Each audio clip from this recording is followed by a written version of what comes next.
आजादी आसान नहीं होती यारो,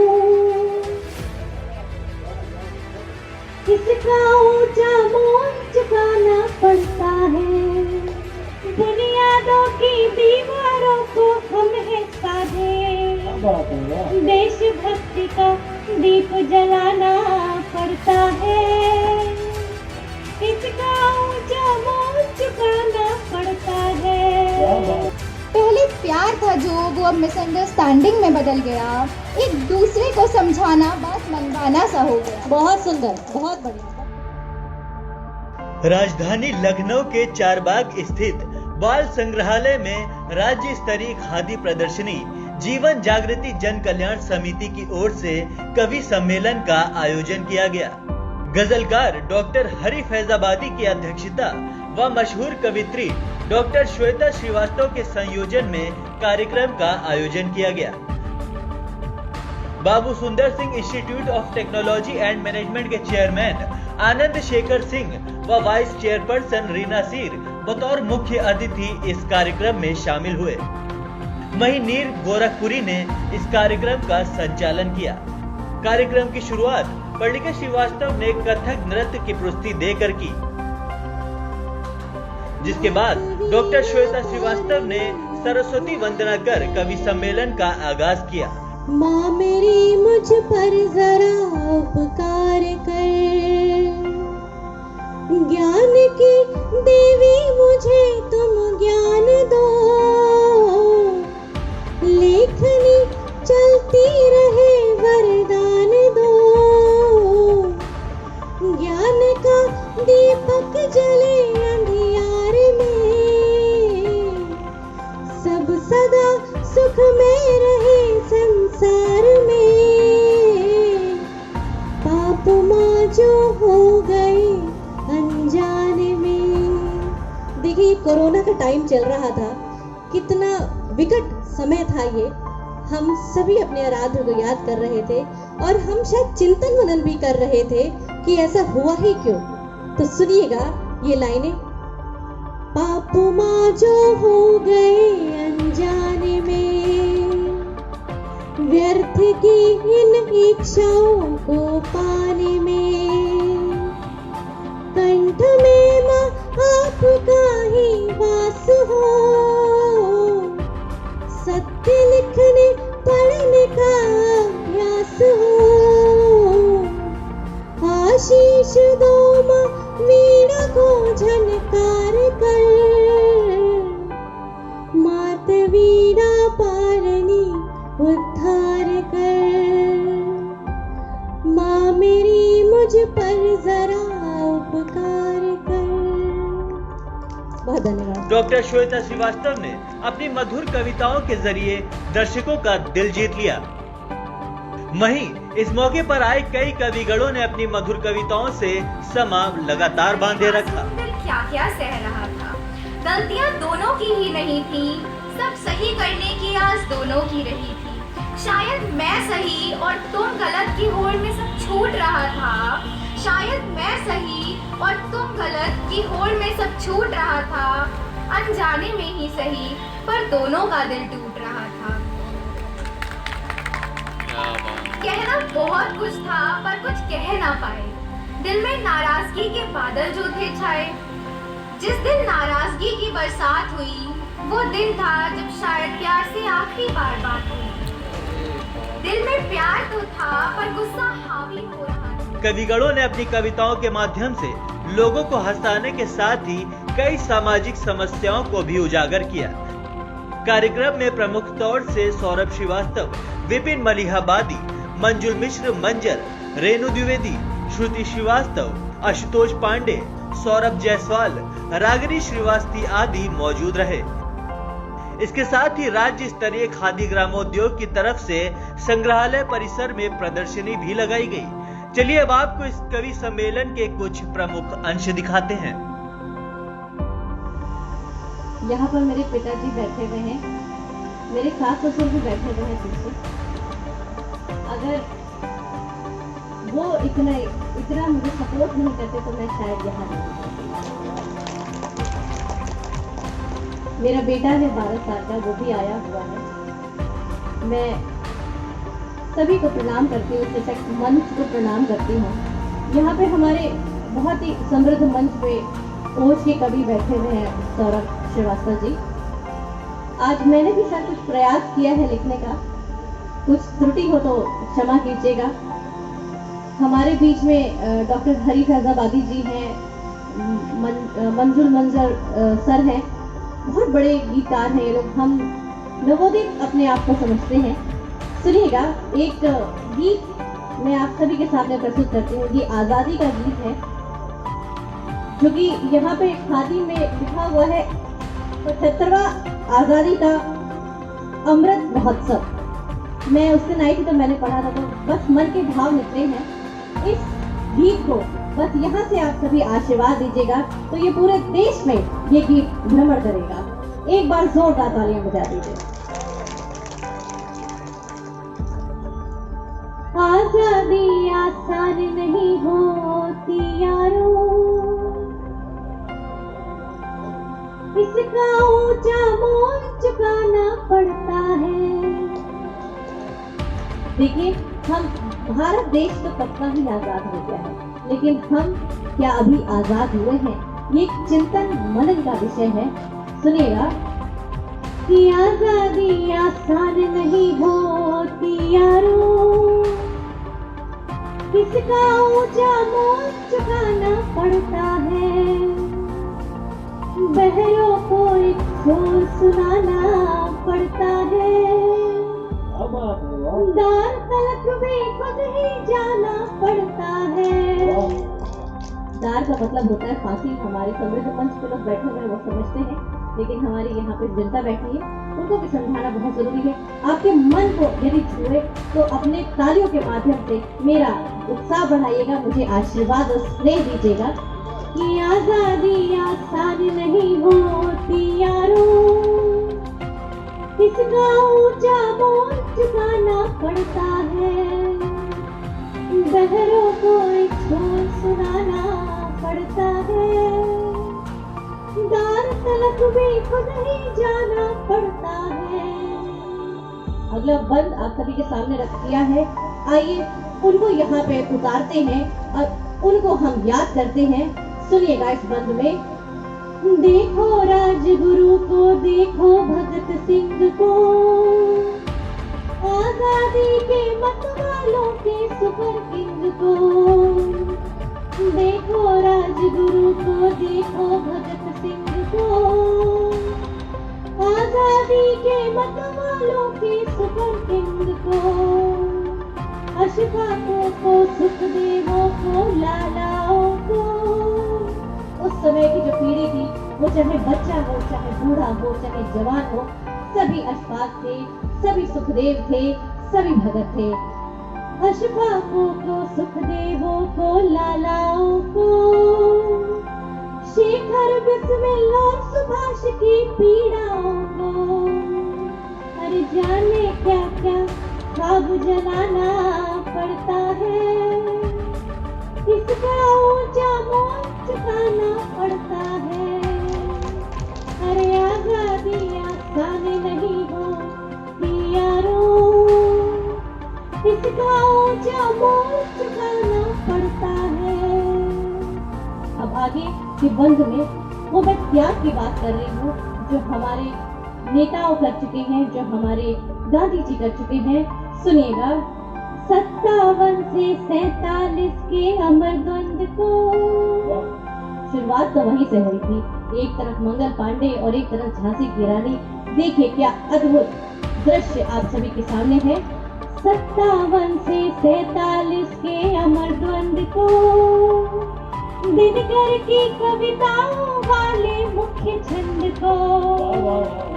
याद करो गांधी की लाठी, नेहरू टोपी, लौह पुरुष की उजली उजली कुर्ता धोती। जीवन भर एक त्याग निभाना पड़ता है, इसका ऊंचा मोल चुकाना पड़ता है।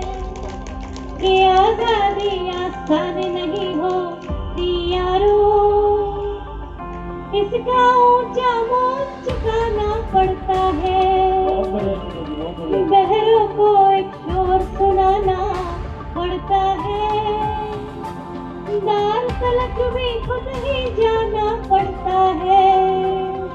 ये आखिरी बंद जो एक कवित्री कहती है, एक स्त्री की याद दिलाती है। हम सभी अपने कर्तव्य को याद करें। इस आखिरी बंद में आप सभी का आशीर्वाद मुझे मिले। एक बार जोरदार मुझे तालियां बजा के बता दीजिए। निवेदित करती हूँ ये बंद, सुनिएगा।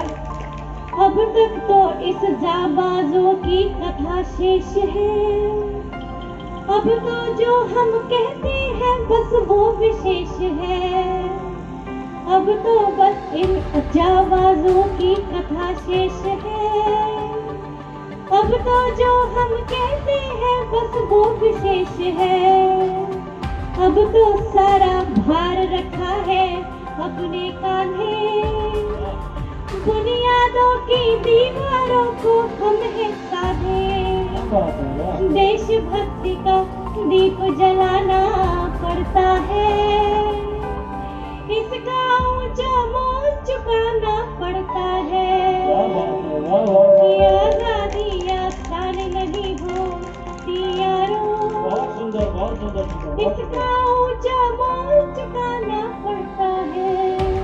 बहुत बहुत शुक्रिया। बहुत सुंदर गीत सुना, बहुत बहुत बढ़िया। और ये बिल्कुल अलग रूप तुम्हारा देखा। कुछ बोलना चाहते हो? आप सभी से निवेदन है कि हमारे बैठे रहिएगा और हमारे जो वरिष्ठ कवि लोग हैं उनको सुन के जाइएगा। बहुत बहुत धन्यवाद। ये बिल्कुल अलग रूप छोटा आपका देखने को मिला था। श्रृंगार और गीत गजल आपको सुना, लेकिन ये बिल्कुल अलग था, बहुत खूबसूरत था, बहुत सुंदर था, बिल्कुल अद्भुत। अब मैं आपके बीच में जैसे साइज की आस थी, पर हकीकत में कठिनाइयां मेरे पास थी। बस इतना ही तो मांगा था कि तुम मुझे सुनो और समझो। ना चाहा था कभी कि तुम मुझे गम दो। शायद तुम मुझे समझ ना पाए या मैं समझा ना पाई। इसी के कारण जिंदगी में मायूसी है छाई। वो छोटी छोटी बातें जो तुम्हें गुस्सा थी दिलाती, वो मासूमियत और नादानी थी मेरी, बस यही रह गई समझाती। पर शायद समझा ना, बहुत सुंदर, बहुत सुंदर, बहुत बढ़िया, बहुत बढ़िया। पर शायद समझा ना पाई, बातों पे विश्वास दिला ना पाई। जो दो लोग एक दूसरे को समझते थे, जान तक छिड़कते थे, वो एक दूसरे से लड़ने लगे, साथ अनजाने में छूटने और दिल बिछड़ने लगे। बहुत सुंदर। जो दो लोग एक दूसरे को समझते थे, जान तक छिड़कते थे, वो एक दूसरे से लड़ने लगे, साथ अनजाने में छूटने और दिल बिछड़ने लगे। जो एक दूसरे के बिना कहे समझ जाते थे कभी, वो हर बात में गलतियां निकालने लगे हैं अभी। पहले प्यार था जो, वो अब मिसअंडरस्टैंडिंग में बदल गया। एक दूसरे को समझाना बात मनवाना सा हो गया। बहुत सुंदर, बहुत बढ़िया, बहुत बढ़िया। एक बार जोरदार तालियां हो जाए हमारी बहुत ही प्यारी नामांकुर श्रुति के लिए। पढ़ो बेटा। पहले प्यार था जो, वो अब मिसअंडरस्टैंडिंग में बदल गया। एक दूसरे को समझाना अब बात मनवाना सा हो गया। रिश्ते तोड़ना बहुत आसान है, पर जोड़ना उतना ही मुश्किल। It is equal to climbing up a hill. क्या बात, वाह, बहुत सुंदर। काश वो बातें समझ पाता और वो बातें समझा पाती। बस यही छोटी सी चीज थी वो जो। असली मतलब यही होता है। मैं तो साहब लिखता हूँ जय हो, मैं तो लिखता हूँ जय हो जिंदाबाद। बाकी नहीं साहब समझ आप सकते हैं, मतलब इसका भी नहीं। दादा हमको कार्य नहीं बुलाते हैं। बहुत बढ़िया। अब ये देखिए श्वेता जी हैं भाई, अच्छे गीत पढ़ती हैं। अब ये मंच पे आएंगी, कहेंगी कि मेरी तबीयत खराब थी, गला नासाज था, लेकिन नीम साहब का आदेश था तो मुझे आना पड़ा। ये सब बातें सिर्फ मुख्य अतिथि जी ये होती है कि डैमेज कंट्रोल है। अगर श्वेता जी का काव्य पाठ जम गया तो जम गया, नहीं तो गला तो खराब है ही है, उसमें क्या दिक्कत है। तो ये तो घटनाएं घटती है। ये सब कभी बातें बताते ही नहीं। हम हिंदी हमारी बहुत स्ट्रांग थी सर। हमारे गुरुजी ने कहा कि सौरभ तुम भूतकाल का उदाहरण बताओ। हमने कहा कि हमारी प्रेमिका का भाई अपने 4 दोस्तों के साथ मिलके हमको उसने जम के कूटा था। गुरुजी ने कहा अच्छा भविष्य काल का उदाहरण बताओ। हमने कहा हमारी प्रेमिका का भाई अपने 4 दोस्तों के साथ हमको जी भर के कूटेगा। गुरुजी कहने लगे यूं कैसा उदाहरण है कि कूटा था वो कूटेगा। हमने कहा गुरुजी आप नहीं जानते, प्रेमिका वही है, भाई वही है। तो कूटेगा तो है ही है। तो ऐसी ऐसी घटनाएं हो जाती है। हमने कहा कि बेबी बाबू जान से डर लगता है, कि बेबी बाबू जान से डर लगता है, अब तेरी कातिल मुस्कान से डर लगता है, और मोबाइल का खर्चा तो जैसे तैसे झेला था। कि बेबी बाबू जान से डर लगता है, अब तेरी कातिल मुस्कान से डर लगता है, मोबाइल का खर्चा तो जैसे तैसे झेला था, पर अब तेरे मेकअप के सामान से डर लगता है। पर अब तेरे मेकअप के सामान से डर लगता है। ये जितने मीर भाई इतना वाह वाह कर रहे हैं, जैसे लग रहा मेकअप की सारी आपदा ही नहीं कर रहे हैं। हरे दरख्तों से कहाँ बननी है जिस्म की राख, यानी एक लाश ही एक लाश को जलाती है। हरे दरख्तों से कहाँ बनी है जिस्म की राख, यानी एक लाश ही एक लाश को जलाती है। एक गजल मैं पढ़ता हूँ कि मैं जब भी बैठे थे खुदाए जहाँ उसको, वो शख्स जो ख्वाब दिखाया करता था, एक लकड़ी भी ना मिल सकी चिता को उसकी, एक लकड़ी भी ना मिल सकी चिता को उसकी, वो जो पेड़ों को पानी पिलाया करता था। क्या बात है, वाह वाह वाह। एक लकड़ी भी ना मिल सकी चिता को उसकी, वो जो पेड़ों को पानी पिलाया करता था, खुद को गिरवी रख लाया है चंद सिक्के, खुद को गिरवी रख लाया है चंद सिक्के, कमबख्त शाहों की अशरफियाँ बनाया करता था, कमबख्त शाहों की अशरफियाँ बनाया करता था। कर दिया गया सरे बाजार नंगा उसको, कर दिया गया सरे बाजार नंगा उसको, बेचारा कपड़ों में पैबंद लगाया करता था। वाह वाह है हंसता वाह। कि मार खा करके भी जो मैं हंसता। असली कोई बहुत हंसेंगे नहीं, देखना। कि मार खा कर के भी जो है हंसता, असली पति कायदे से वही है। वाह विनोद भाई नहीं हंसे। सही बता रहे। अच्छा पति ऐसा होता तो पत्नी कैसी होती? असली पत्नी भी तो होनी चाहिए। कि पत्नी असल वही पति पे जो तनी रहे, कि पत्नी असल वही पति पे जो तनी रहे, बार बार दान मार छाती पे सवार हो, और हाथ पाँव बेलन चलाना जिन्हें आए, और गुंडे पट्टे टाइप के ससुर वसार हो, कि गुंडे पट्टे टाइप के ससुर वसार हो, तो मेरी वाली पलड़ पे एक हाथ रख दे तो दूजे पलड़ पे मेरे जैसे 3-4 हो। प्रेम देखना कि बावजूद इसके जन्म हर वही मिले, और चाहे भले मेरी तरह वह भी गंवार हो, चाहे भले मेरी तरह वह भी गंवार हो। संस्कृत वही पुरानी हूँ, जिस पर गर्वित सारी दुनिया, संस्कृत वही पुरानी हूँ, अंगारों से खेल चुकी हूँ, झांसी वाली रानी हूँ। जिस पर गर्वित सारी दुनिया, संस्कृत वही पुरानी हूँ, अंगारों से खेल चुकी हूँ, झांसी वाली रानी हूँ। अब भारत माता की गोदी में गंगा बनकर बहती हूँ, सत्य अहिंसा मैं जीवन है, बेटी हिंदुस्तानी हूँ, बेटी हिंदुस्तानी हूँ। और 4 पंक्तियाँ मैं नारी शक्ति भी पढ़ती हूँ। हमारी अतिथि लोग भी बैठी हुई हैं, मैं उनको ही समर्पित करती हूँ 4 पंक्तियाँ। कि मैं नारी हूँ पानी जैसी, मैं नारी हूँ पानी जैसी, हर सांचे में ढल जाती हूँ, बर्फ समान कठोर लगों पर तनिक आँच से गल जाती। मैं नारी हूँ पानी जैसी, हर सांचे में ढल जाती हूँ, बर्फ समान कठोर लगों पर तनिक आँच से गल जाती हूँ। सहनशील हूँ मैं स्वभाव से, लेकिन कम मत समझो मुझको, सहनशील हूँ मैं स्वभाव से, लेकिन कम मत समझो मुझको, अबला जैसी दिखती हूँ पर दुर्गा भी बन जाती हूँ। और मैं एक गीत पढ़ती हूँ कि हम लोग इतना आगे आ चुके हैं, फिर भी हमारे देश में महिलाएं सुरक्षित नहीं हैं, लड़कियां सुरक्षित नहीं हैं, यहाँ तक कि छोटी छोटी बच्चियां भी सुरक्षित नहीं हैं, तब मन बहुत पीड़ित होता है, व्यथित होता है।